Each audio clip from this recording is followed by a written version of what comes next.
Hello, everyone. Good evening.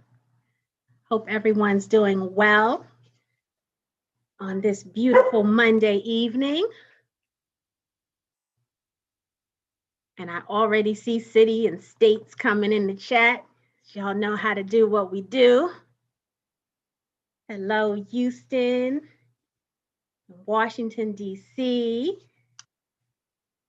Menifee, California. I don't think I've ever heard of that city before. Welcome, Frederica.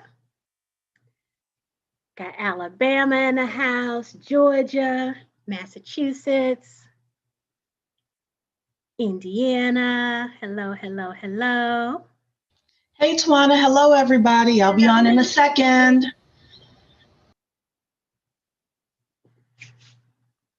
DMV in the house. Oh, got Brooklyn, Connecticut.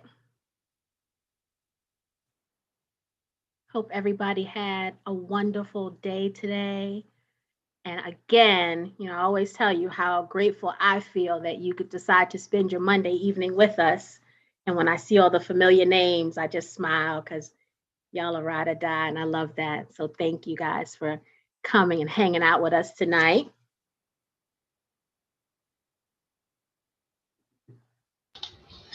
Hello, everybody. Hello, welcome. Don't worry, we are going to post that text number again a couple of times during tonight's session. So if you didn't get it, don't worry, and it'll also be in the chat. We're getting Tawana, I'll let fancy, you. y'all. We're getting fancy. Yeah, you never know. Look, next week there may be some music and a countdown clock. We'll see.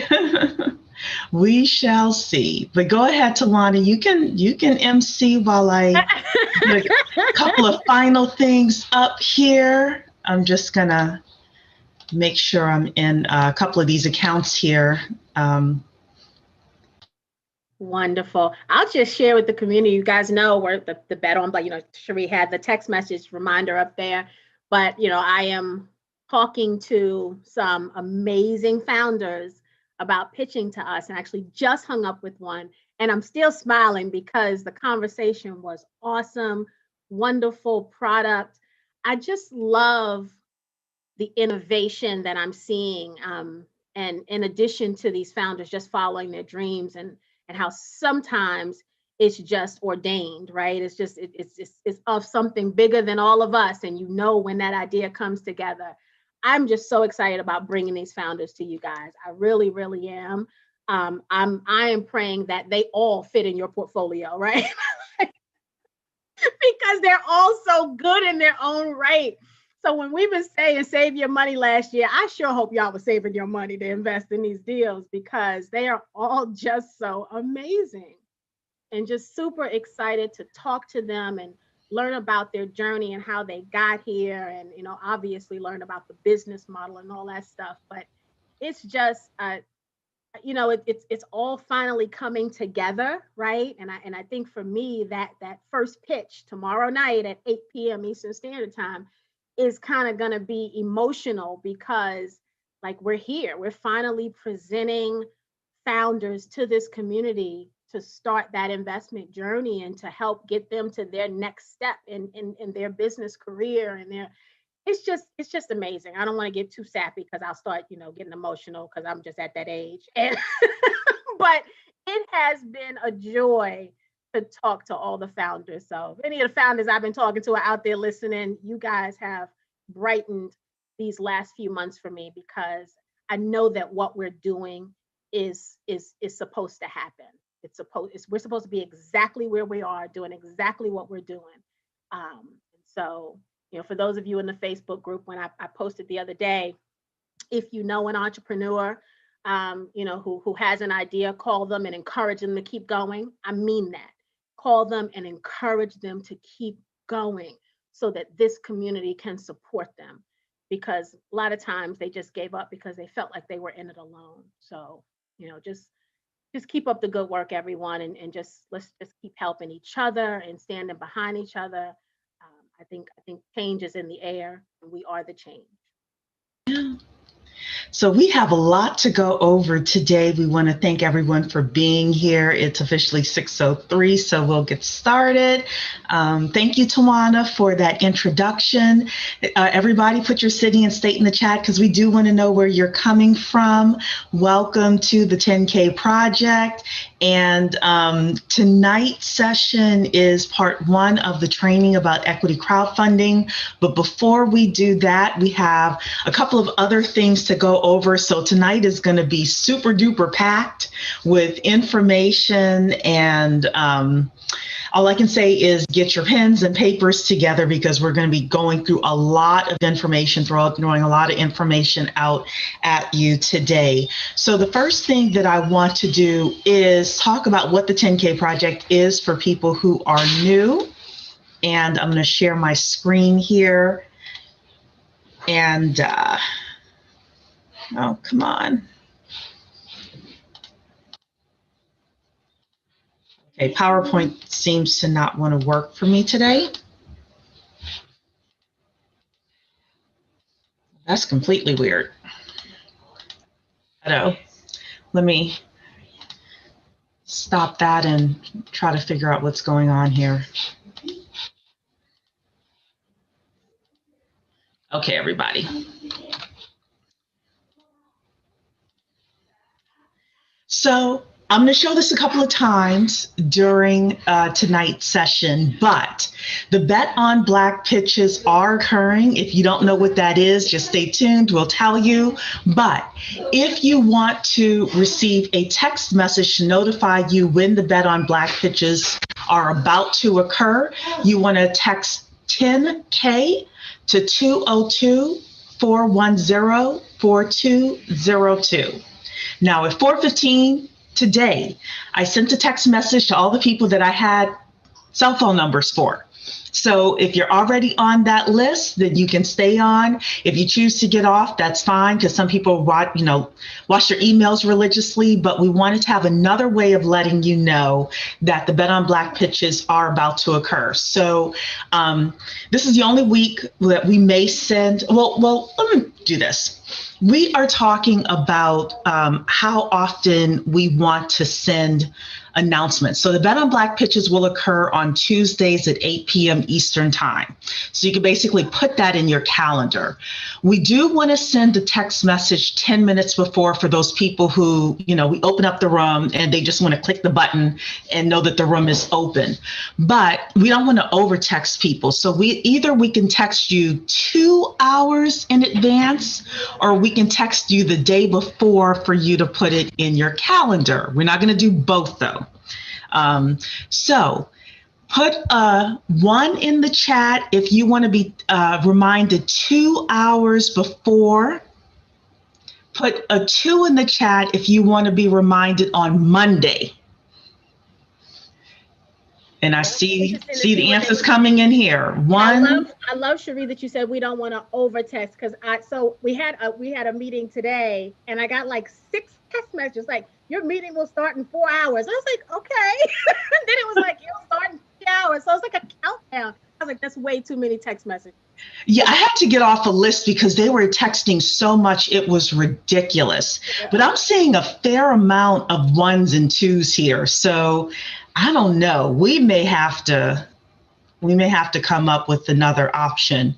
We may have to split the list some sort of way. Because I see a lot of people that want to be texted on Monday, and then others that want to be texted 2 hours before. So let me ask you this question, Cherie. If you text me on Monday, so that's the day before, yes, will I still get it the 10 minutes before? And is that 10 minutes flexible? Can the 10 minutes become 30 minutes? Or is there some time constraint within the software? No, there's no time constraints within the software. There's just me constraints that I don't want to over text. So, okay, then let's do 3 and 4. Put a 3 in the chat if you prefer to be texted 10 minutes in advance. When we open the room, we send the text and you hit the button and you know it's open. Put a 4 in the chat if you prefer to be texted a half hour in advance. And then you may have to go to your newsletter or your calendar where you save the link. Or is the link still in the Can I still go back to that text and click the link when it's You time? can go back to the text and get the link, or you can go to your email and get the link. So we have a lot of people saying they want a half-hour notice. Okay, Tawana, that was an excellent question to ask. So then it looks like we're going to text you on Monday, and we're going to text you on Tuesday a half hour before, because I see a lot of 4s in here. Okay, perfect. That helped us with that decision. So perfect. So that's what we'll do. All righty then. And is there something up with my, I'm going to hit stop share again and see what's up with my, I don't know what's happening with my thing here, but we're just going to do it like this. So we want to welcome everyone to the 10K Project. If you are absolutely new, you have no idea what we're talking about, then this quick 5 minutes is for you. We are a community of everyday people, small dollar investors that actively invest in Black-owned businesses. We've heard for years that we need to start taking a seat at the table. Now we're actually focused on, hey, let's not only take our seats at the table, let's build a table and let's sit around it and let's focus on building Black wealth. So how do we do that? Oh, I'll tell you. Okay, so you know what? Whatever's happening with my my PowerPoint, we're just not going to worry about that tonight. I'm just going to talk to you. So how do we do that? I have been a business plan writer for the past decade, and I've worked with a lot of different businesses, a lot of different ethnicities, people asking anywhere from $10,000 to $20 million and getting it. But what I noticed about the Black entrepreneurs that came to me is they didn't have a network of angel investors, people who could write $100,000 check, $200,000 check, et cetera, even though they had and have excellent concepts, excellent ideas, management skills, entrepreneurial hustle, et cetera. I also saw the rise of the We Buy Black movement, and I began to ask, if we're buying Black, maybe we would invest Black too. So I started speaking with a group of people and saying for 3 years, hey, if some of us got together and we put in small dollars, we could raise $1 million or more for our own companies, and we don't have to continuously ask and beg other people to fund our businesses. We could start funding them for ourselves. So that's where the 10K Project came from. And what we do is we leverage a legislation called the Jobs Act of 2012 and something called equity crowdfunding. Simple concept. All it is a bunch of people getting together, putting in $100, $200, $500 in order to buy shares or partial ownership in privately owned businesses. And again, we focus on Black-owned businesses. So it's equity crowdfunding, and we are the crowd. So the way that equity crowdfunding works here, and this is where the Bet on Black pitches come in, is that an entrepreneur has to go to something called an equity crowdfunding portal. There are a few of them. We're going to talk about a few of them tonight in tonight's presentation. They have to go through the SEC and FINRA in order to be approved to raise money in this manner. Then that entrepreneur would come to a group like the 10K Project, which we are deeming ourselves the largest community of small dollar investors that actively fund Black-owned businesses. They would come to us and do something called a Bet on Black pitch. They happen every Tuesday at 8 p.m. We choose one entrepreneur per week. That entrepreneur comes, talks about their business, talks about how much money they're raising, what are they going to do with the money, etc. And then you as an individual get to decide if you like that business.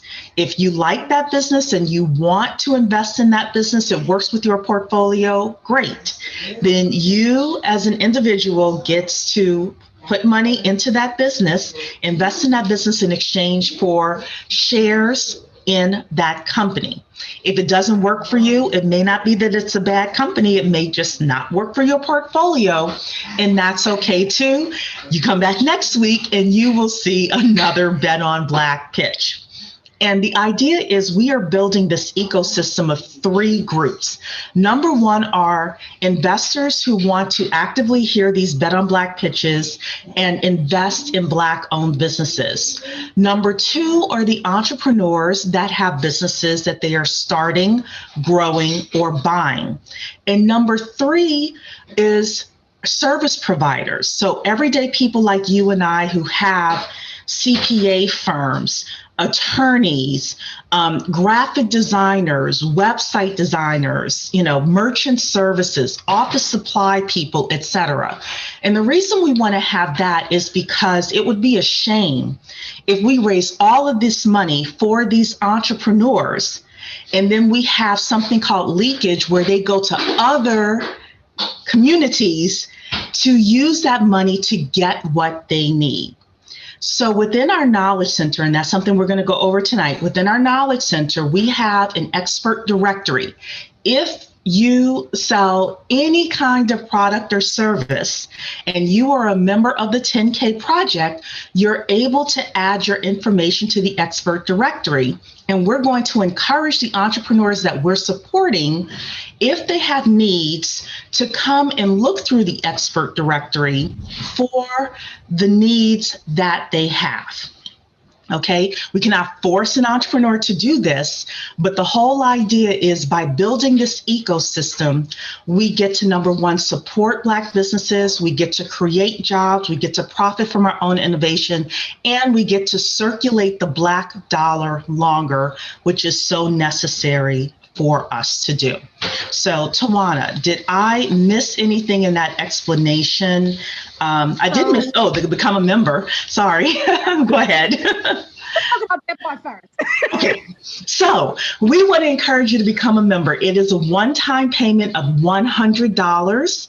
It's a lifetime payment. You get to attend the Bet on Black pitches.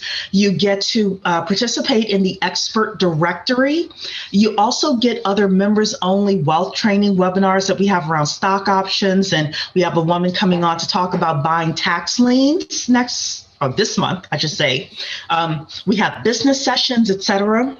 We also have community coaching and peer-to-peer conversations that we have, and we have exclusive content on our Knowledge Center as well. So that's a one-time payment of $100 to be a part of our network.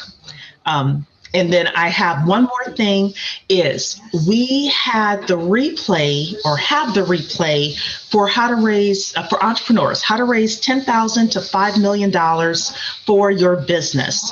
If you are an entrepreneur, you know an entrepreneur that wants to raise capital, this is an open session that we're going to have every other week. The next one is going to be on March 9th at 6 p.m. Eastern Time. It's going to feature Maureen Murat. She is an attorney and a crowdfunding expert, and she's going to be different from Bill Houston that we had last Friday. She's going to talk about it from a legal point of view and from her own point of view. So we're going to have different guests come on twice a month in order to have these conversations with you. So this is open to the public. If you know any entrepreneur, whether or not they're a member that wants to participate in this webinar, you can go to your email sent every Monday and Thursday and get the link for the next session that we're going to have. And now, Tawana. So just I want to add 2 things. As we've talked about in the past, and as we all know, we're at different stages in our journey, right? And when we talk about from an investment standpoint. And so as a result of that, some of the founders and some of the campaigns you're going to see will have various minimums, right? So some will be a minimum of $100, some will be $250, some may be $1,000. And so, be mindful of that. When we talk about saving and all of that, you may want to invest in something that may be a little more from a minimum standpoint, but know that we're going to try to keep them affordable. But I think I know my focus is bringing campaigns in front of you that have a good chance of giving us a return on our investment, because that is we're investors, right? And investing is about how do you make money down the line. And so that is the focus of the founders that I'm bringing in front of you. But I am mindful of some of their minimums, and they choose their minimums. We don't get to choose their minimums for them. So we have to go whatever their minimums are. The other thing is the expert directory. So for all of you wonderful people who want to solicit in the Facebook group, this expert directory is for you, right? Because now you don't have to worry about little old Tawana denying your posts because it's solicitation. If you're in the expert directory and you have a product or service, you become a member and you put your information in the directory. And when people need that product or service, they come to you. What better solution can we come up with, right? They come to you. So you sit back and you get those emails from people looking for the type of service and or product that you have. So, I think in both of these scenarios, sounds like membership is the solution to all of our problems. It is. And while we're talking about that, let me share my screen. And Ali asked about the expert directory. So if you are here in the Knowledge Center, you can see my post here. I'm the first one. If you come to my account, activate expert profile, you should be able to now go in and start completing your information. Okay, so that is how you get into the expert directory. My suggestion to you is this: people are going to be able to search the expert directory by keywords. So I'm not saying put a whole bunch of gibberish in there. I am saying, however, have multiple sentences with different keywords that somebody may look for in order to find you. Fill out the URL, even if it's your LinkedIn page or something like that, but try to have as much information in here as possible, because our goal is to have tens of thousands of people with profiles. So you want your profile to stand out, especially as we get bigger and bigger. I honestly believe the 10K project is going to change the landscape of fundraising for Black companies. Give Tawana and I a year. I honestly believe we're going to do something big. So you want to make sure that your profile stands out. Okay. Yeah, that's great advice, Cherie, because I tend to always say CPA and I almost never say accountant. So make sure if that's your specialty, make sure you've got both of those terms in there so you get people like me and then other people who actually say it properly. Right. So, if you're an attorney, don't just say you're an attorney. Say what type of attorney, etc. The other thing that I will say is the Knowledge Center here. I want to show this. So we have a ton of information in here and we're adding to it every week, as you know. You're able to come to this search bar here, and let's say you missed the Opportunity Zone session. You want to find the Opportunity Zone session. You're able to go, I must be having computer problems. I'm sorry, guys. You're able to come to the search here, though, and put in Opportunity Zone, and it shows up. Anything that says Opportunity Zone will show up after the search bar. I'm having technical difficulties today, and I do apologize. But I just wanted to make sure everyone knew that as well. So Cherie, you want to remind them how they can get to the Knowledge Center. If they're already a member, how do they get to the Knowledge Center? And if they're not yet a member, but will become one this evening maybe, how will they get to the Knowledge Center? Okay, so in order to get to the Knowledge Center, it is knowledgecenter.the10kproject.com. Or starting tomorrow, because Audrey said that she's finishing it up tonight, When you come to the 10K Project website, on the right-hand side, it'll say Knowledge Center login, and you'll be able to do that. So we have been working with Audrey to update and revamp the entire website. Tawana and I took a look at it on Friday. Audrey just has a couple little things she's trying to tweak. So she said tonight, or, you know, give her till tomorrow if necessary for her to finish tweaking up that one last thing. And then you'll be able to get there both ways. Perfect. Did I forget anything? Nope, I think I'm nervous about my PowerPoint presentation now because this is the one I really need to show.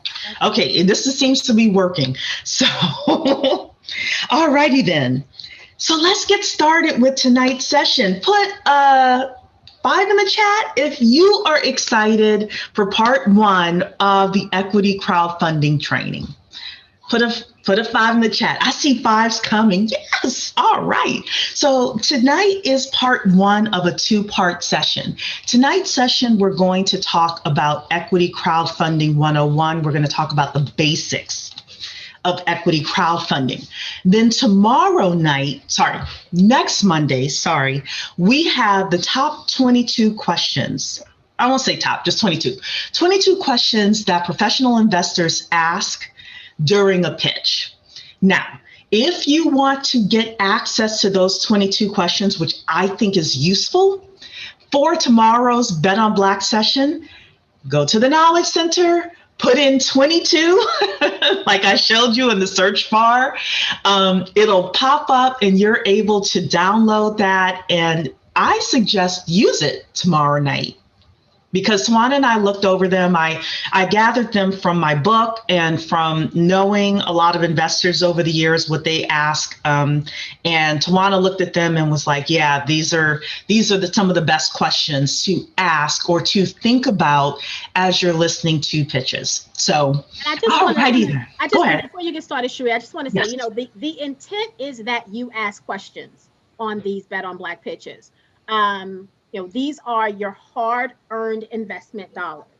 And this is not just about the glitz and glamour of investing with a Black company. This is about building a portfolio that will allow us to build wealth for our families, right? Mm-hmm. And so we want to ask the difficult questions. I'll give you some ground rules tomorrow because there are some regulations that prevent us from asking certain things. We'll talk about that tomorrow. But you want to review these questions if you're already a member, and kind of prepare yourself for the kind of response that you're looking for also, right? When I ask this question, based on my future goals as an investor, I want to see what the 3 to 5 year plan is going to be or something like that. Start thinking about what these questions really mean for you on your journey. But absolutely, if you're already a member, please, before this call is over or right after we're done, go to the Knowledge Center and download those so that you can use them tomorrow. I'm counting on you guys to ask the difficult questions because I'm not asking any, right? I'm going to read yours, but I'm not asking any of mine because this is about you guys getting the questions answered that you need answered. So it's not going to be interview format. I'm going to let them present to you, and then you are going to drill the heck out of them. That's and I won't even be on screen at all. So I won't be on screen. I won't be on microphone or anything. So, all righty then. So then let's talk about this topic. And first thing I want to do is say thank you to a gentleman named Brian Belly of Crowdwise. Crowdwise is an education platform for the general public in order to teach equity crowdfunding. And Brian Belly was very gracious enough to allow us to license his content and make it more relevant to our audience. So I want to thank Brian, and I want to say that 95% of what's in here is his original content. There's about 5% that I added in just to make it relevant for us. Okay, so thank you to Brian. Okay, why is all right. We're going to have to do this the hard way then, everybody. So tonight's course is for novices. This is for newbies looking for a high-level introduction to equity crowdfunding and for investors who want to review fundamental investment concepts relevant to Regulation CF. We do have a few disclaimers here. You have got to be kidding me. And I cannot do this one without the presentation. Do you want to email it to me and then? Yeah, let me do that then. I apologize, everybody. Give me a minute to email this to Tawana.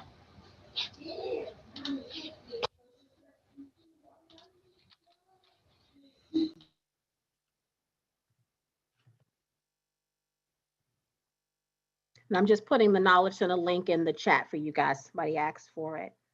It's knowledgecenter.the10kproject.com.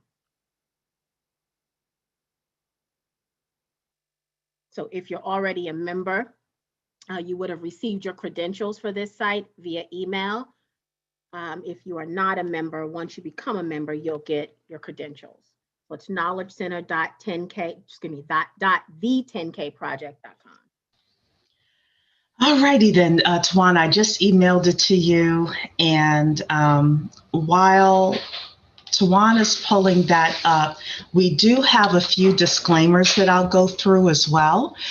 Number one is that we are creating these documents for informational purposes only.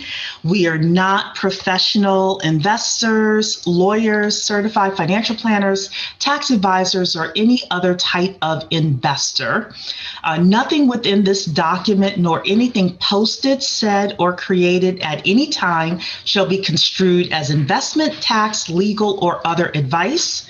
We are sharing our personal opinions based on personal experiences, and always consult your tax professional, legal, financial, or other advisor before making any investment decisions or any other decisions. So Tawana, let me know when you see it coming through.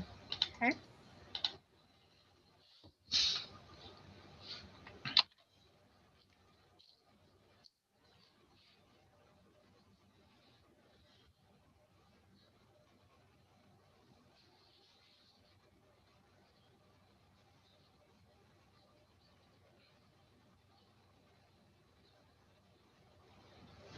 Somebody says they have a love-hate relationship with tech.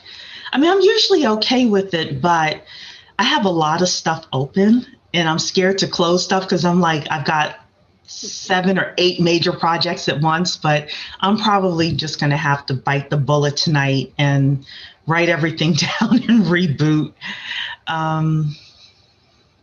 So I also want to let people know, oh, this is a very important announcement then. Might as well let people know.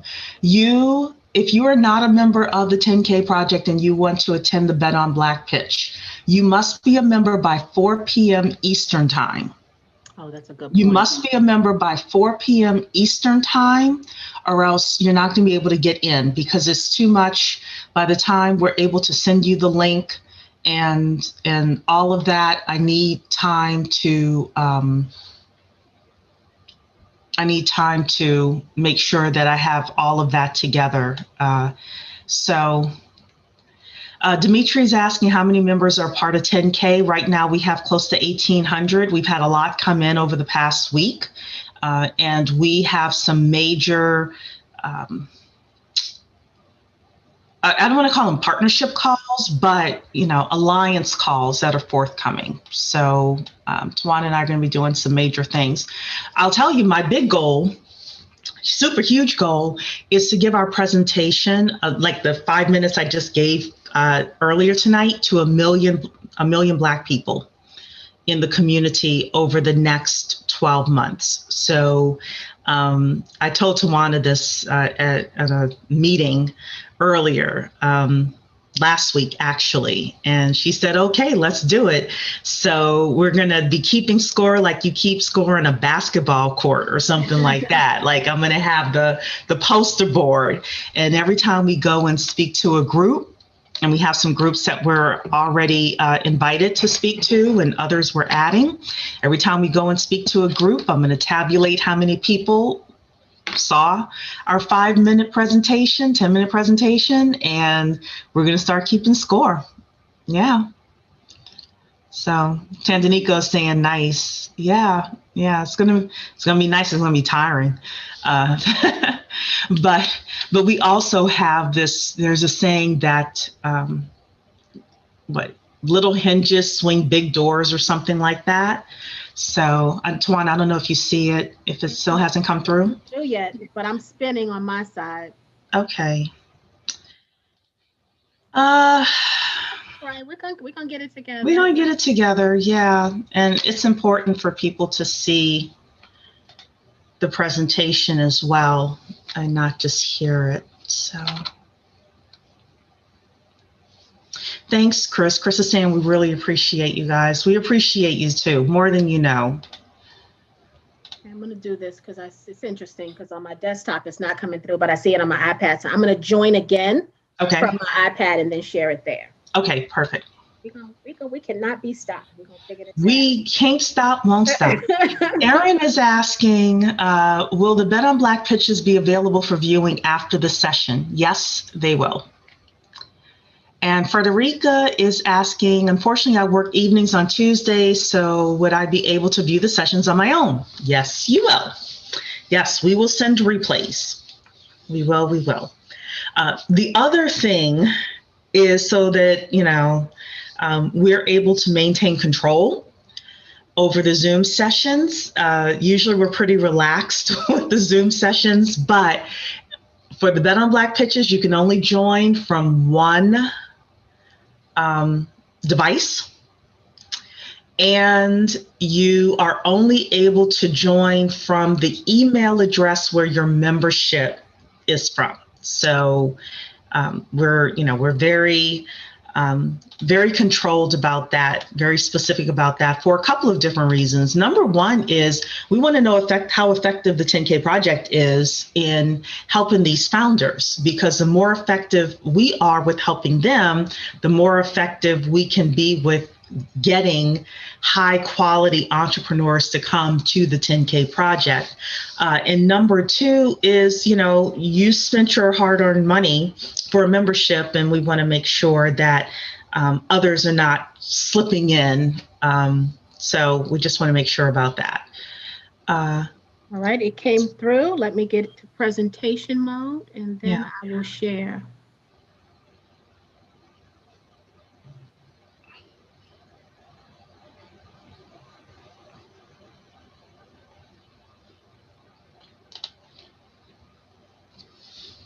So Kim is asking, I know of a 30-minute talk show. How can they reach out to you to become a potential guest? Have them email me, info@the10kproject.com, info@the10kproject.com. And I really appreciate that. To anybody who has someone that they can introduce us to be guests on their show. I don't care if there are two people in the audience, I'll show up. And can you see my screen? Yes, I can see your screen.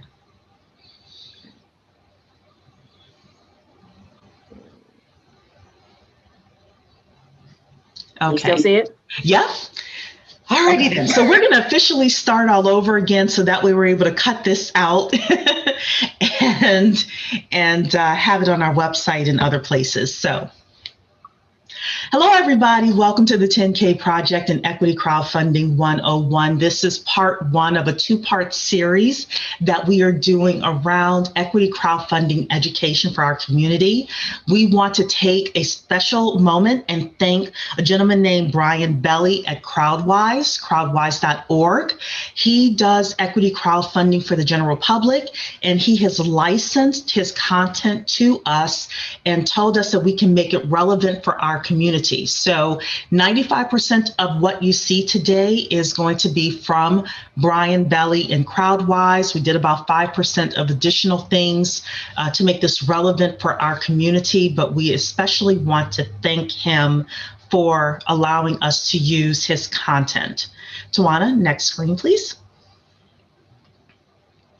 So today's session is an overview for novices. This course is for newbies looking for a high-level introduction to equity crowdfunding, and for investors who want to review fundamental investment concepts related to Regulation CF, which is regulation crowdfunding. Next slide. We do have some disclaimers. Number one is that this is for informational purposes only. Number two, we're not professional investors, lawyers, certified financial planners, tax advisors, or any other type of professional investors. Nothing within this document nor anything posted, said, or created at any time should be construed as an investment, tax, legal, or other advice. We are sharing our personal opinions on this based on our personal experiences, and you should always consult with your professional tax, legal, financial, or other advisor before you make any investment or other decisions. So, there are different types of crowdfunding that's out there. And the first type is rewards-based or donation-based. Most of us have heard of GoFundMe. Some of us are sick of GoFundMe, right? For people using it for various reasons. Another one that you may have heard of is Fund Black Founders. And we actually got this question on Friday during our entrepreneur session. Fund Black Founders is a rewards-based crowdfunding platform, not an equity crowdfunding platform. Do we support them? Yes, absolutely. However, we are looking at equity crowdfunding. But before we get to that, there is debt crowdfunding. So there are places like Prosper and Lending Club that are known for their debt crowdfunding. And then there's equity crowdfunding. And that's places like Buy the Block, which is Black owned. There's WeFunder, Start Engine, Republic. There are others that are specifically equity crowdfunding. Next slide, please. So then your question may be, okay, so what is equity crowdfunding? Instead of you receiving a product in exchange for your dollars, you would receive shares or partial ownership in the company. So this is done through Regulation CF or Regulation Crowdfunding. It's also called equity crowdfunding. And there was an interesting example that happened on Kickstarter. This was the Oculus, which was a virtual reality headpiece. And in 2012, they had 7,500 people who pledged $2.5 million on Kickstarter to help this company get started. And they received product in exchange for their dollars versus equity. Well, in 2014, Facebook bought Oculus for about $2 billion. And there were companies like Andreessen Horowitz, which is a really big venture capital firm, that made 8 times their money in 3 months from their investment. How much do you think the original backers, those original 7,500 people, got for the money that they put in for originally believing in the Oculus? How much return on investment? I'm going to wait for the chat to come through. All right, I see it here, 0. They didn't get any return on investment. And it is because they invested by rewards-based crowdfunding instead of equity crowdfunding. And the difference between the product backers and Andreessen Horowitz would have been about $20,000. $20,000 for like a $300 investment or something like that. It was very early on, maybe $500. But it was very early on. The backers would have received an incredible return on investment for their money. So Somebody's saying I never use Kickstarter, I want equity. So that's part of the reason why we're talking about this today. So equity crowdfunding goes by many names. Equity crowdfunding may include something called Reg D and Reg A+. Reg stands for regulation. Reg CF, regulation crowdfunding, Title III. We're seeing March 15th or March 23rd, but somewhere around this time, it goes up to $5 million that can be raised. Right now, today, it's $1,070,000, but they've raised it. It's definitely going up. Reg A+ is another, that's Title IV, where you're able to raise up to $50 million. You've heard it called crowd investing crowdfunding, and online public offering. So this is a new asset class for investment portfolios. Diversification. It allows you to diversify your portfolio. So right now, if you're just in the stock market, the traditional stock market, or you're just in real estate, or you have a little bit of both, now you have a chance to invest like the wealthy do. And this is where Vanessa Braxton's session came in that she did for us months ago. She got into things like Uber back when they were just getting started. Imagine if you had gotten to something like that at that time. Now we have an opportunity to do so through equity crowdfunding. There's higher reward potential, but there's also higher risk. You have to be prepared, and Tawana, I'm sure, will come through and talk about this 18 times. You have to be prepared to lose it all, which is why we want you to think about building this as a portfolio of companies and not just thinking about, I'm going to, bet it all on just one company. You want to think about it as a portfolio. And then number 3, new opportunities. This makes the private market available to unaccredited investors or those people with less than $1 million of net worth or less than $200,000 a year in income.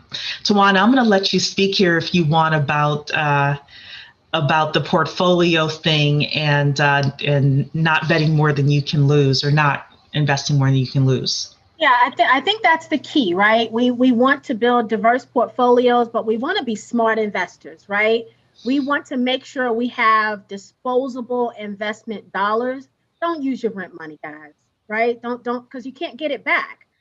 So don't use your rent money. If you are not ready to invest because you don't have those disposable dollars, then follow us.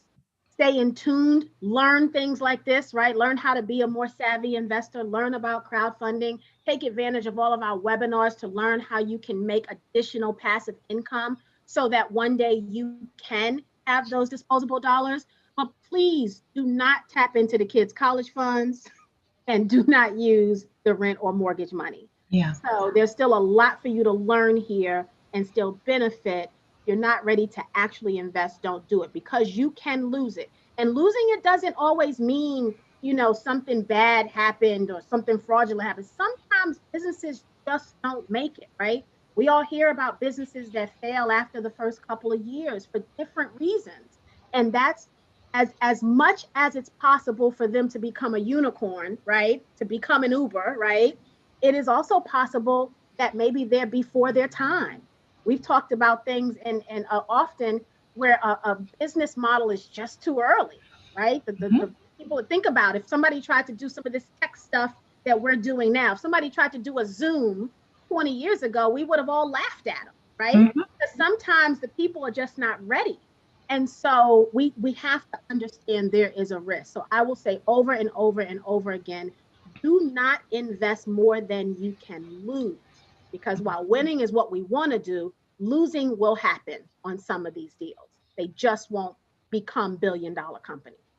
Right. And when we listened to the Family Bank webinar with Robert Cook, he said they put in their beer money. So, ladies, if you have 80 pairs of shoes and you're like, I want to do something with my money outside of that, or, fellas, if your beer money is, going to the club or whatever it is, for me, it's just little stuff that I buy that I can contribute or divert to this, that's what we want to do. We want to put that money in that we spend it on Friday and we don't even know what happened by Monday, that you forgot about it. So, so there are 4 different business phases that we see here. The first is public companies. There is less risk, but there's also less reward. So that is, companies that have made it to the top. They're Uber, they are Facebook, and they are the largest, most successful companies out there that have done what's called an IPO, or an initial public offering, and now they're on the stock market. Next in line is the growth stage, or late stage. So companies will raise money in rounds, and this is like the final stages of raising capital. This is after a company has made $100 million a year, or they've made $80 million a year, and they've got this huge growth trajectory that you see. Next in line is Series A. So we're moving, this may be a company that's $20 million, $30 million at this point, and they're raising a second round of capital. They're in a transition phase where they're looking to scale their business. They found product market fit, and they need additional capital in order to scale. And then early stage is where we are going to be. This is family and friend money, angel money. We're considered angel investors, pre-seed and seed stage. They have little, if any, sales and revenues, and it is the highest failure rate out there possible, but it's also the highest potential return that is available to us. So next slide.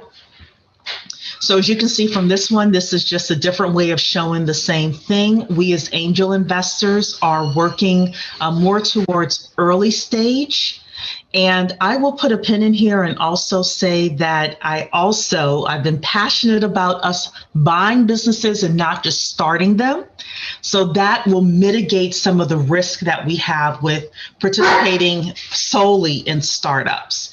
But right now we're going to be angel investors. Most of the companies that Tawana is talking to are companies that are being purchased, companies that are being started.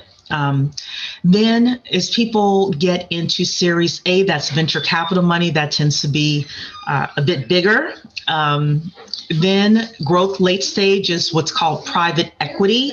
A lot of private equity people will participate in this stage. And then of course, the public participates in the IPO once it goes on the stock market. Next slide. Well, before you go to the next slide, Cherie, can you share, you told a story one time about an angel investor friend of yours. You talked about out of 10 businesses that they invest in, how that ratio works with success. I really like that story. I think this is a good point to make. Sure. So I had an angel investor friend who does invest professionally.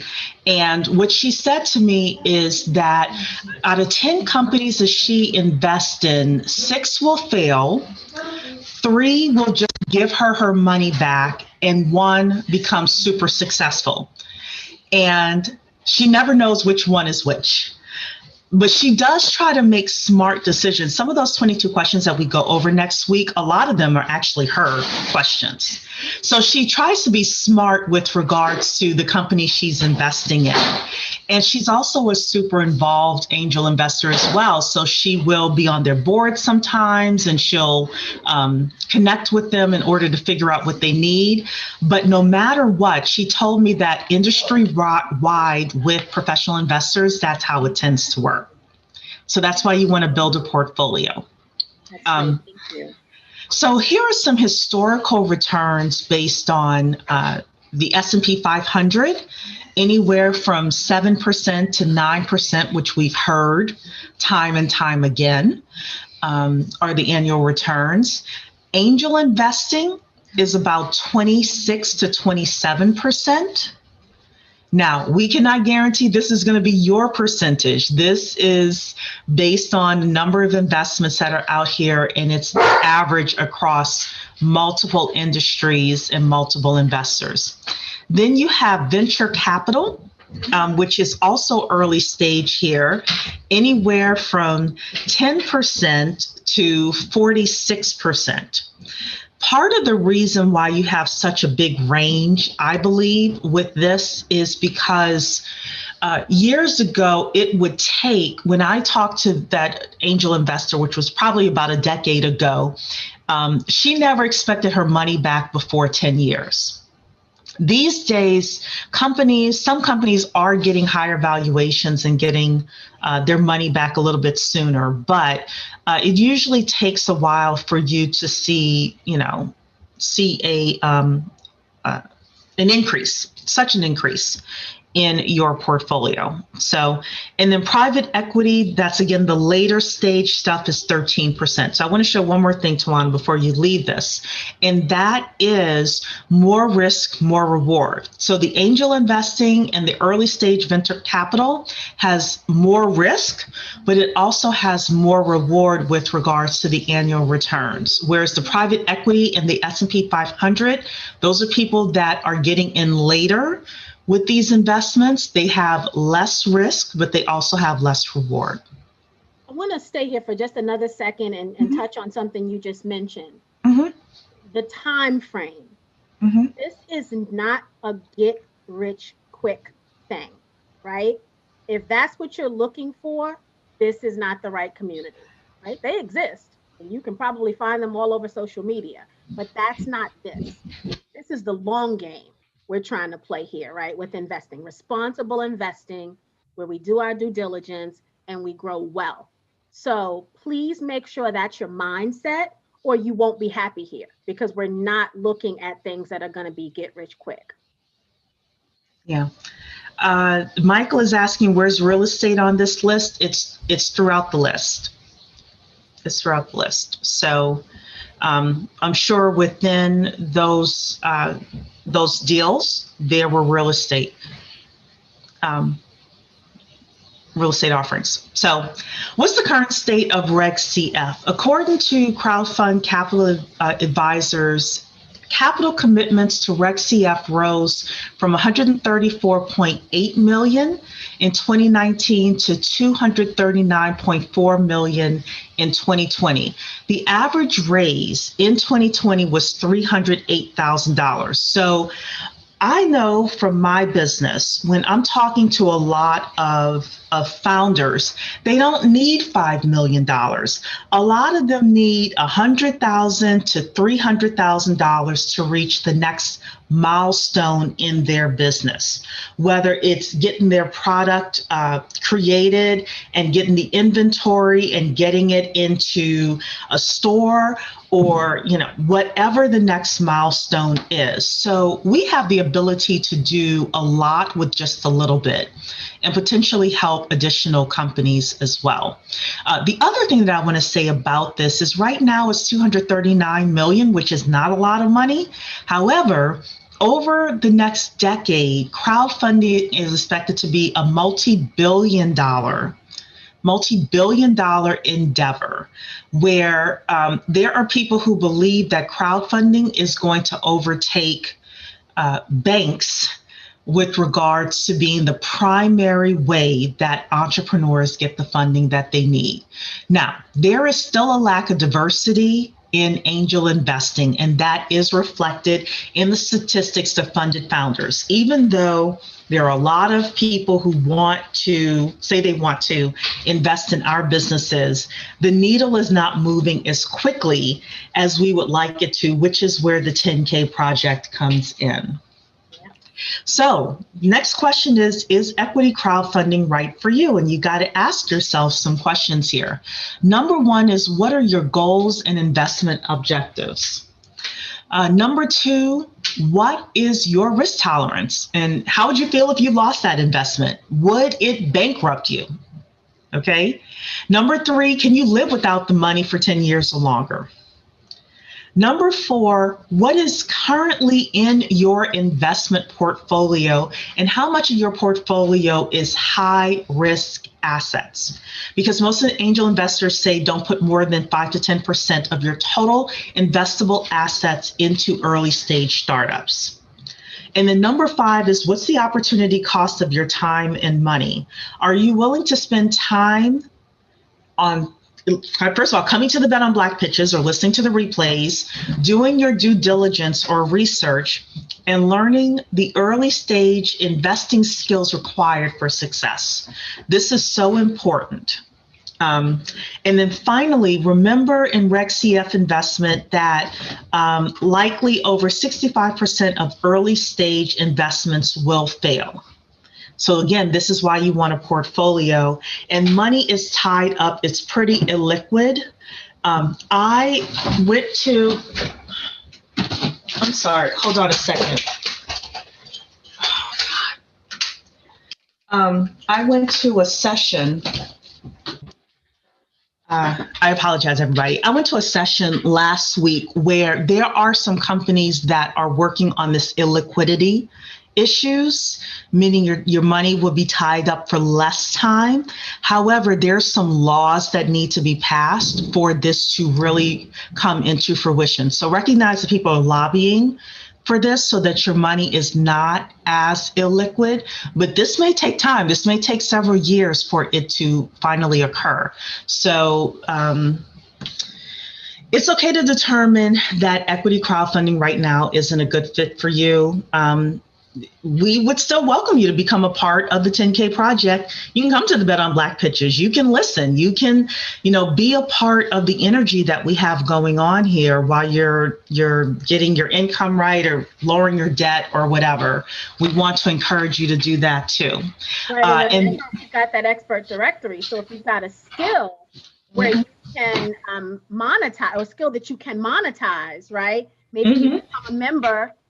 Put your information in the expert directory, and you'll earn some money from the business that generates. That'll help you make some of that disposable income as well. So, think about this truly as a community where you can grow some wealth as you learn.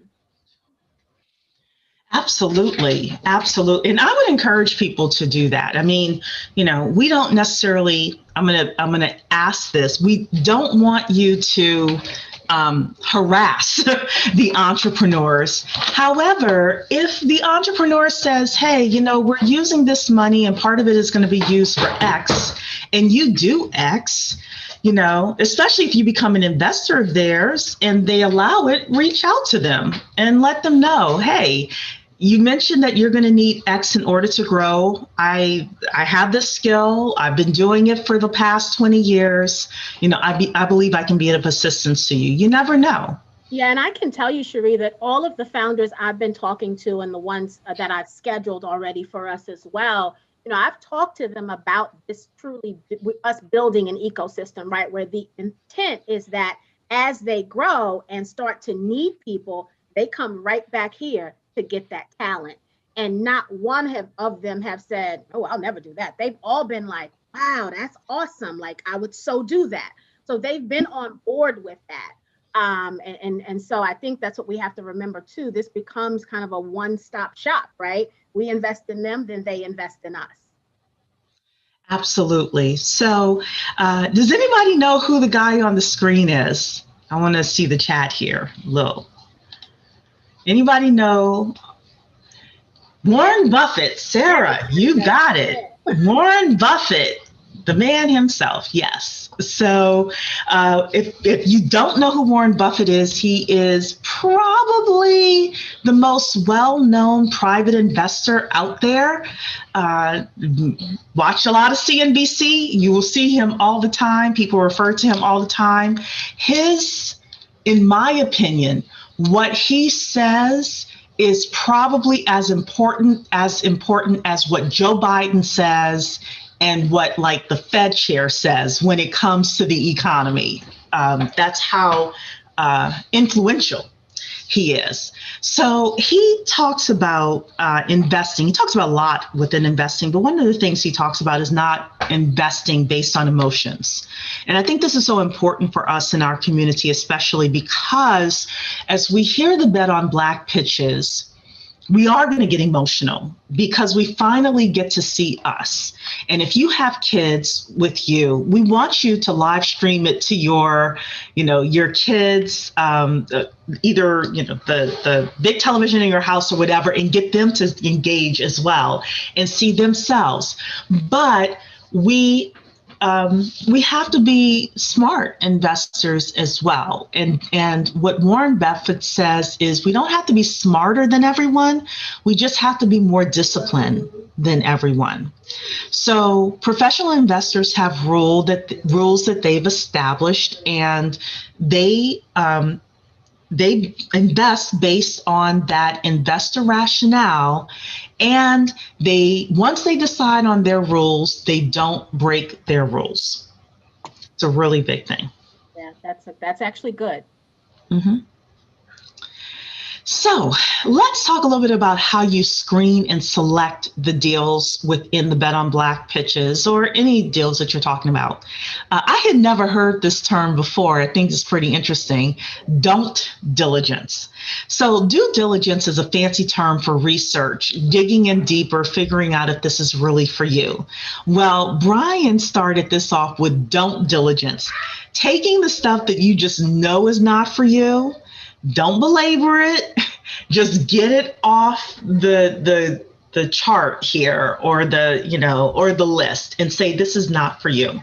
So when we were considering becoming a portal, there were certain industries that we said we would not invest in.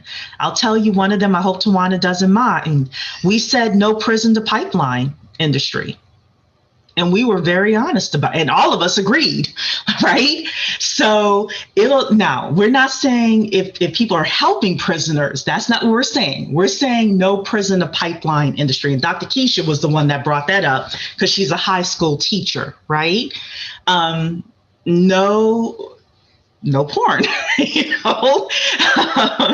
though Tawana was like, okay, but adult industry is different, right? I fought on adult industry. She did fight on adult industry, but I said, we're not doing the movies and all of that stuff, right?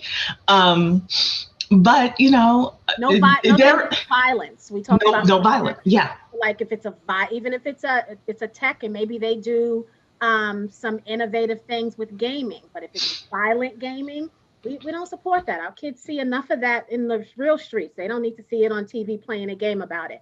So right. we had some standards, and we're willing to stick behind those, and they right. won't be popular for everyone, right? Other people will probably make a killing in those industries, and that's okay. Mm-hmm. You have to decide that for you, there are some things that are off limits. So I love the term don't diligence as well. Yeah. So we may bring other ideas on that you may say, no, that's not for me. And that's fine too. That's fine too. It needs to align with your goals and your values. Or they may say, I'm using the money for a specific purpose. And you may say, no, that's not for me. Or you may do your research and you may say, I like the idea, but I don't think the entrepreneurs have what it takes. That's okay too, right? So then once you have the stuff that's like, absolutely don't, and I'm going to make a suggestion to you, these things should take you less than a half hour to do your research and decide if it's a don't diligence, right? If you're like, no, this isn't for me, less than a half hour. Then you go into due diligence and valuation. And we're going to talk a lot more about that in the next couple of slides. And then once you're done with that, you go to your investment decision. And I'll say, as we go to the next slide, I'm trying to schedule the founders with enough time for you to do a good deep dive of due diligence before their campaigns are no longer active. So I'm trying to find them that have more time in their campaigns, so that we don't feel like, oh my God, they're on at 8 and I got to make a decision by 9. That we don't want that level of stress and pressure. So I am trying to never do that. If I happen to do that, it's because, man, I thought it was a real good one. I didn't want us to miss it. But I'm trying to source these in a way that we have time to do a good research, really, really good research on them. Yeah.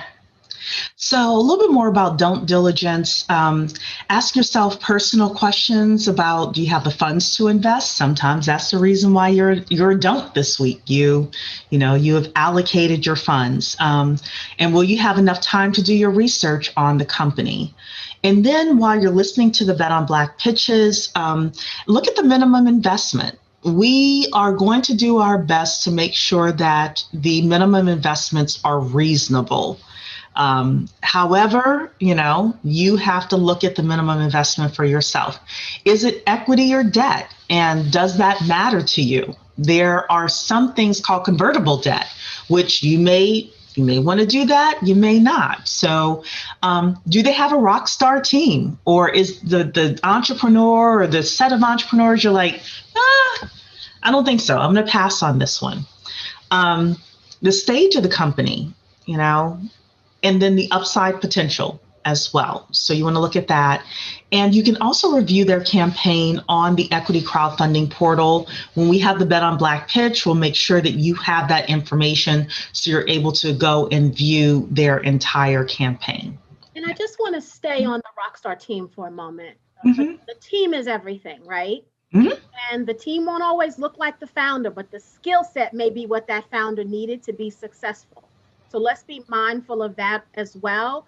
We want to make sure that the team has the skills necessary and the experience to take this to the New York Stock Exchange, right? Because ultimately we want this business to have some kind of liquidity event that allows us to get a return on our investment. Can this team take us to the finish line with success? That is the number one question.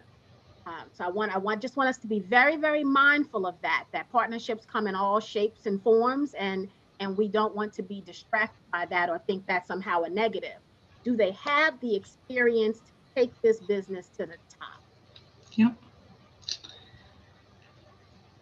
So then, due diligence, the primary objective of it is to mitigate your investment risk by gaining an understanding of the company and its business, as well as determining the suitability of the investment for your portfolio. So in other words, you're learning about the company and you're learning if it fits into the portfolio you currently have. So once again, reminding you that we do have those 22 questions that professional investors ask. It is in the Knowledge Center. If you go into the Knowledge Center, you put in search, you put in 22, it will pop up and you're able to take a look at that. Make sure you have all of the responses for all of the relevant questions that's at least on that list. Then you review the campaign materials from the crowdfunding portal. They also are required to answer questions in their Q&A section of the crowdfunding portal. We suggest, if you're a little, not sure, go through the Q&A section and ask questions on the Q&A section as well. I'm a big fan of next, review their social media pages. There's so much I want to say here, but I'm not. I'm just going to say review their social media pages, and you all can talk about it in the chat, what I mean. Right. Don't make Sharice said, make your own assessment on what make your own assessment. Do they line up? Same thing we talked about with the lining up with your goals and your values, right? So it's the same concept. What you learn about the entrepreneur, about the business, does it line up with your goals and your values? Search for other media interviews that they have done as well, because you can pick up lots of information. Contact the entrepreneurs, use the entrepreneurs Q&A section in order to ask additional questions. There is also a resource called King's Crowd, where they aggregate, analyze, and rate companies raising on platforms to help investors make more informed decisions. I am a crowdfunding investor for King's Crowd, so I will mention that, but Brian actually had it in his original PowerPoint, and I wanted to mention it here too. If you are talking about putting what you feel is major money in, then you may want to use King's Crowd as well. I think it's free. I think. I can't remember. So, and then the final thing is to Google them. I'm a big fan of Google as well. So, common mistakes with due diligence, and this is very important. Number one is using a one-size-fits-all for your assessment of the business and not considering various nuances within the business. Confusing, this is a big one for me as well, and I'm only going to say the statement and you all can talk about it in the chat. Confusing likability and prior accomplishments with the ability to pull off the current task. That is so true. Confusing early adopter excitement with true market pull. Are we super excited about this? And Tawana said, are they too early in the market? Are we going to be honest with ourselves and with each other with regards to this? The issue comes down to a simple realization that an A team with a B plan will outperform a B team with an A plan. Put in the chat why you think that is. Why does an A team with a B plan outperform a B team with an A plan?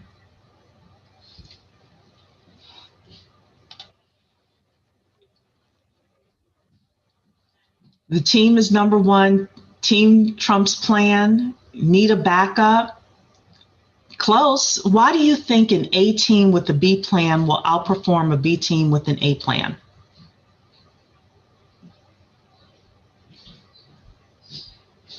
They plan carefully, has an additional plan to grow experience. A team can improve a B plan. Gerald is absolutely right.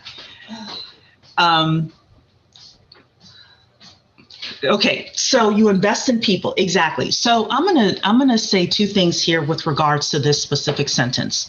Number one is an A team is agile. They're able to get bumps and bruises and keep moving and be agile.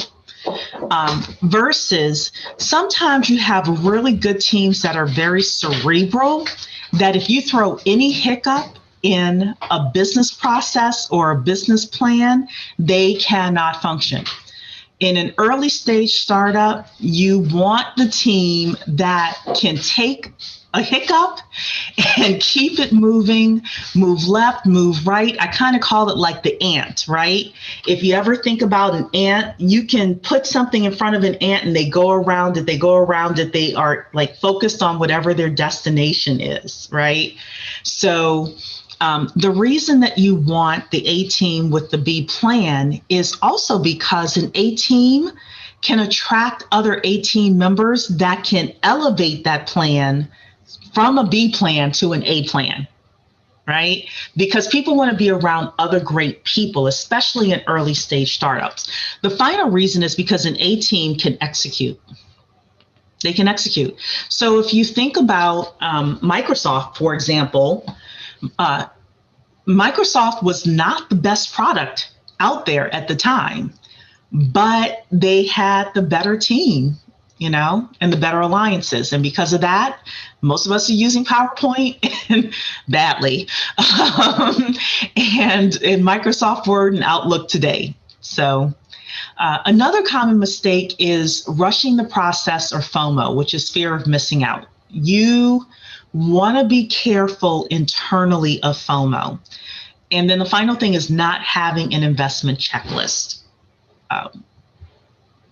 Valuation. What is valuation? It is basically a value on the shares. It's the present market value of the shares that you are purchasing. And valuation is based on several things: the founders and the team, intellectual property, current traction, sales, projected revenues, risk, supply, and demand. It is not what you buy that determines your results. It is what you pay for it. So how does valuation impact returns? So let's consider two exit plans for a startup. You invest $1,000 in a startup, and the startup is acquired for $1 billion. Therefore, they are a unicorn. Option A, you have the early investor who invested a $5 million valuation. We assume a 50% dilution in later rounds, and all dilution is a company issues new shares that result in a decrease in the existing stockholders' ownership percentage of that company. So basically, you did own 5%, now you own 2.5%. That's dilution, right? So option A, with a lower valuation, you would still have a 100x return or $100,000 in that unicorn company. Option B, if you got in at a $200 million valuation, which is a later stage investor, even with no dilution, you're at a 5x return or $5,000. Now, to me, a 5x return is fine. However, the point of this is to say that early stage, with the right valuation, in real estate, they say you make money when you buy. Right? And you want to consider that. So next. I thought this was super important when Brian put this in here. Finding a unicorn is not our real goal. Our goal is not to find, $100 billion companies every year. It is about us investing early in as many of the right companies as we can, because it will yield the same results, the same return on investment for us in terms of percentages. The biggest mistakes we can make as early stage investors is optimizing for valuation instead of optimizing for home run potential. So we only have a few more slides here, everybody. So we do have the pre-money valuation versus a post-money valuation. So pre-money valuation is the valuation of a company before the money being raised is actually accounted for. And post-money valuation is the valuation of the company after the money that's being raised is accounted for. So there's pre-money valuation and post-money valuation. Next slide. So final thoughts here. Number one is optimize your time. This is my opinion. Quickly eliminate deals that don't work for you. Number two, research with family and friends. One of the things we believe this should be is a community discussion with family and friends, investor friends, doing the research together. Maybe you have 5 or 6 people and you divvy up the research work, and then everybody comes back together and shares what they found. And then leveraging others in the 10K community, but make your own decisions. So you can crowdsource the research, but still verify everything that you're getting and make your own investment decisions. And then we have a couple of more slides here really quick. Yeah, but I wanted to give you a chance, Tawana, to talk about this. Yeah, I'll just say here, we've for those of you who have been to some of our other trainings, we talk about the generations, right? And how we're all different. And I talked earlier about that company that may be too early. We have to be honest with ourselves and say, were they too early, or were we out of touch and we didn't ask someone younger, right? If this business has potential, this business model has potential. So I love the idea of getting the family involved in this, especially the young people. You guys know I always say this, ask the young people in our lives, because as cool as we think we are out of touch on many things that will be a great benefit to society, and we don't get it, right? Because we still know what it's like to have a phone on the wall with the long cord. So, open your mind. Ask people who are, maybe more in touch when it's something like technology and new technologies and all of that, so that we can really think about how this is going to affect the generations, because ultimately we're doing it for them, right? We're building this wealth so that they can have a legacy as well. So include them now. So I do want to give a shout out to Brian Belly again of Crowdwise. He has literally, it probably take you about 5 or 6 hours to go through all of his training. It is really, really in depth. And what I gave you tonight was a precursor to what he has. So I would suggest you go to crowdwise.org and get the full training if you want to do that. So, that's the last slide there. We're able to get out of that. And then, of course, on this last slide, we want them to come to the 10kproject.com and become a member if they are not already. Yes, so please become a member, the 10kproject.com. Tangi is asking, is there a deadline for how long you can invest once the pitch is made? It depends on the campaign itself. So we will let everybody know during the Bet on Black pitch what the deadline is. Yeah, and actually, what we're so I'll just, if I can just talk. I know we've been long, but if I can just use a couple of minutes to talk about how the pitch is going to work. And so, did I stop sharing my screen? Okay. Yes, you did. The founder, I'm going to enter or going to introduce the founder. I'm going to pull up their campaign on the portal that they are listed on. We're going to show you where their Form C is. So the regulations are very clear that some questions they cannot answer. You have to read them for yourself on the Form C. A good example of that is, what's the promised return? That's something that the SEC and FINRA say you need to read what that says so that someone can't misinform you, right? So I can't say you're going to get 8% return and slip up and say that. But then when you go to the Form C, it says 3% return, right? Or 5% or 18% return, right? So you need to be able to read it for yourself. So the first thing we're going to do is we're going to take you to the portal that they're listed on, and we're going to show you where to find their Form C so that you can go and get all of that information firsthand yourself. And so I don't want you guys, we're going to do that because I don't want, when they can't answer you, for you to feel like they're being elusive in some way, right? These are just the regs they're following. And then they're going to have 25 minutes to present to you. And I'm calling it a presentation more than a pitch because a lot of times a pitch is like 3 minutes or something like that. I want them to give you the long version of their presentation, right? I want them to pre-answer the questions before you even ask them, so that when you guys go to ask them, they'll just be able to refer back to something they've already said. And then we're going to open it up for 25 minutes of Q&A. Again, you are asking the questions. I'll be reading them out of the Q&A. You're not going to put them in the chat because that's hard to keep up with. You're going to put them in Q&A, and we're going to get through as many questions as we can in 25 minutes. And I am going to be a stickler for that time because it is going to be 8 o'clock at night. And so we don't want to be on till midnight. So it'll be 25 minutes that we'll ask the questions. And then we'll finish up after the Q&A section. We'll finish up with kind of telling you again where to go. We'll talk about what their minimums are. You'll be able to see when we show you where the campaign is. We'll talk about the deadlines. You'll be able to see where that is as well. And then you'll be able to take that information. If you feel like after the presentation you're ready to invest, then you absolutely can. If you need more time to do a deeper dive of due diligence, you absolutely can. Again, I said I was going to I'm trying to find campaigns that don't, that are not over quickly, but they all have deadlines and they're all at different stages of their campaign. Some of them are on the tail end, some of them are just beginning. Some of the ones I've talked to are not even on a portal yet. They're not even listed yet. They'll be listed later this month or early next month. So they are at all phases of their fundraising.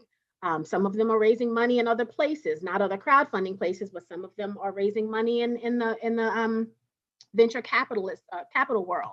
So, you know, they're really all in different phases of this journey. But that's ultimately how it's going to go. We'll see how that format works. If it works well, we'll keep doing it. If it doesn't, we'll tweak it here and there. You know, tomorrow's the first one. So we hope it goes well, but if not, we are flexible to tweak as needed. We have another question here. Chris is asking about who determines the investment amount that is determined. Go ahead. I was going to say that is all the founder themselves in their team, obviously. They determine how much money they need. They determine their minimum goal. They determine how much their minimum investment is that they're looking for. And I've talked to several of the founders, and we've actually talked about how they came up with that amount. And some of them have been very honest and said, I don't know that I want $5,100 investors, right, to manage, because remember, once they take us on as investors, they are not just now running a company, they are now responsible for us as well, right? So they have to take care of us and manage us and make sure that as investors, they communicate effectively and all of those things. And so some of them have said, my minimum is a little higher because I'm looking for less investors with higher dollars. And that's all their strategy. So they're the founders. They get to make those determinations for their company. And as I stated earlier, we're trying to find a good mix because we're all on a different journey as well. And I may be able to afford $1,000 on a campaign this month, right? Maybe next month, all I can afford is 500. So I may do 5 at 100, right? So everyone can make that determination for themselves. I am trying to bring you a mix, a good mix. I'm not going to bring a whole bunch of $1,000 minimums to the table, but I am going to bring some, many of them are 100, many of them are 250. I've seen some 250s. I saw 300 today as a minimum, all really good projects. So we have one final question. So I do recognize that we have people who ask a lot of different questions, but Tawana and I, we will look through these questions that are in the chat and try to answer some more that are more general. So I see actually another question here. So Elizabeth asked, can 10K promise a level or number of investors? No. Absolutely not. So actually, I've done the opposite of that. Which is really, I've made it very clear that we can't make any promises. I've made it very clear to them how many eyes we have in our community. I've also made it known how many paid members, because the number of eyes in the community is different than the number of paid members in the community. I've also talked openly and honestly about the average number of participants we have on any given live. I've talked about the replay ability and how many of our members catch a replay. So we've talked about that, but we can't make a promise to them, because while even if I could guarantee all of you show up, I cannot guarantee that you will invest in their business. So I'm not making them any guarantee at all. What I am telling them is that we are going to, we have a community of investors here. That's what we know to be true, right? Because that's what we say we are, and then you all come. So we know that we are a community of investors who want to invest in Black business. And that is and has been compelling enough for many of these founders to know that they could have their people invest in their business. They get it.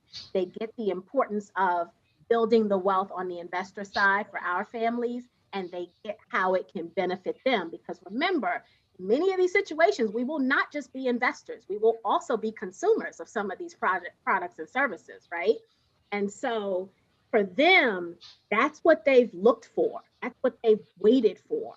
I had a gentleman say, God, I've been waiting for it. Well, how did I not know about you? You've been in business for a year. How did I not know you were around? And so they're super excited about us being here, but we are not making any promises. And then the final question is from Kim as well, and it is in the chat, but I do want to give Tawana a chance to respond to, are we listening to the pitches raw, and will we send any preliminary information about the pitches? We are not. So you will know the company name on pitch night. I am not sending any names in advance. You will hear about them, which is why I'm giving you time on that back end, right? The campaign won't end that night, so I'm giving you time on the back end. So it will be a surprise what companies are coming to pitch, and you will ask your questions live for that 25 minutes. So you don't have to send questions in advance or anything like that. Yeah. And with that, we have overextended our time this evening. We want to thank everybody for being here. Again, if you are not a member of the 10K Project and you want to attend tomorrow night's Bet on Black pitch, tomorrow, Tuesday at 8 p.m. Eastern Time. You need to be a member by 4 p.m. So I suggest you join tonight. So that way, when I'm doing all of my admin work tomorrow, you are sure to be on the list. And Cherie, Jared made a comment about the $50 membership special we had last week because someone donated. Jared, we apologize if you didn't get a response, but those 12 slots went quickly. And so they were gone. Yeah. That was just because we received a donation from someone and we passed it on to the community. But membership is $100 going forward. Once we get a donation, and then we'll pass that on to the community. All right, everybody. Thank you so much for spending an extra 30 minutes with us tonight. Good evening, and we will see hopefully all of you tomorrow.